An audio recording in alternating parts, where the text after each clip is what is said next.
అందరికీ నమస్కారం అండి. నా పేరు B Madhusudan Rao.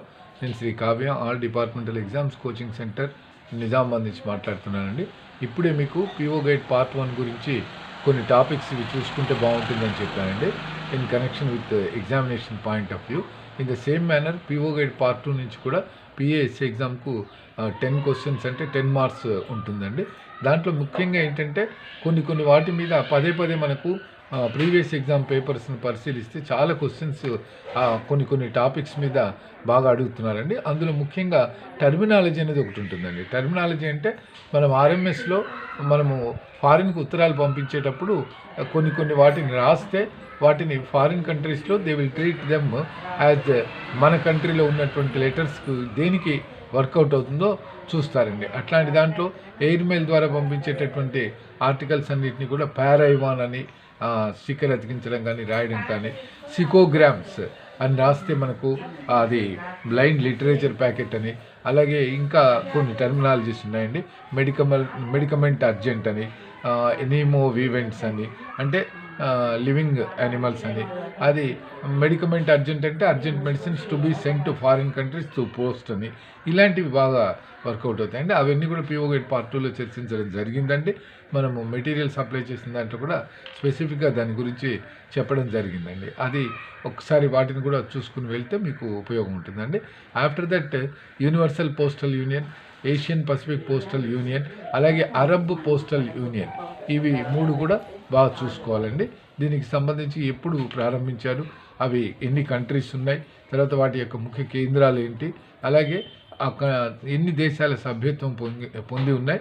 In the same manner India when joined, India ఎప్పుడు యూపీయూలో కానీ ఏపీపీలో కానీ చేరింది అనేది ఒకటి ఉంది. నెక్స్ట్ పిఓ గైడ్ పార్ట్ 2 టోటల్గా కస్టమ్స్ డ్యూటీ దాని మీద ఉంటుందండి.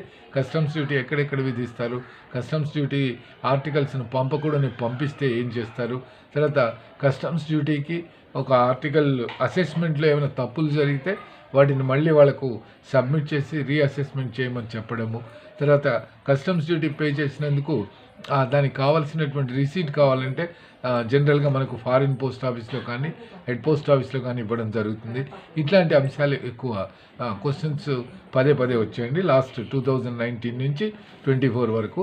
In the same manner bulk bag M bag అనేది కూడా ఉందండి. Bulk bag R M bag 1 and same అండి.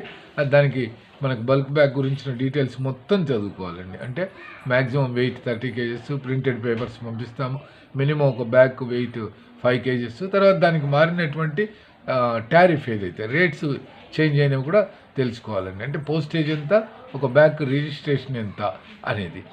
దాంట్లో స్పెసిఫిక్గా బల్క్ బ్యాగ్ గురించి అంటే సేమ్ అడ్రస్ సేమ్ పర్సన్కే మనం అడ్రస్ చేయాల్సి ఉంటుంది అనేది కూడా వివరాలు దాంట్లో ఉంటాయండి. అదొకసారి చూసుకోవాలండి. ఇక మిగతా వాటికి సంబంధించి టారిఫ్ అండ్ డైమెన్షన్స్ అండి. అంటే మనకు ఏరోగ్రామ్ ఉంది, దానికి నిర్దేశించిన కొలతలు, దానికి సంబంధించినటువంటి రేట్ ఎంత, అలాగే ఇక మిగతావి ఏదైతే లెటర్ కార్డ్స్, లెటర్స్ ఫారిన్కి సంబంధించండి, తర్వాత ఇంటర్నేషనల్ ఎయిర్ పార్సల్స్, ఇంటర్నేషనల్ ఇంకా ఆర్టికల్స్ ఏవేవైతే ఉన్నాయో అవన్నీ నేర్చుకోవాలండి. అలాగే జస్ట్ ఒకసారి చూసుకుని వెళ్తే మీకు ఉపయోగం ఉంటుందండి. మిస్లీనియస్ ఐటమ్ ఇంకా మీరు ఏది పిఓ గైడ్ పార్ట్ 2 నుంచి మనము ఇంపార్టెంట్ అనుకుంటామో అవన్నీ కూడా జనరల్గా చూసుకునేటటువంటి అంశాలు సార్ చూసుకుని మీరు ఎగ్జామ్కి వెళ్తే రేపు అది మీకు చాలా ఉపయోగకరంగా ఉంటుందండి. థ్యాంక్ యూ అండి. Thank you.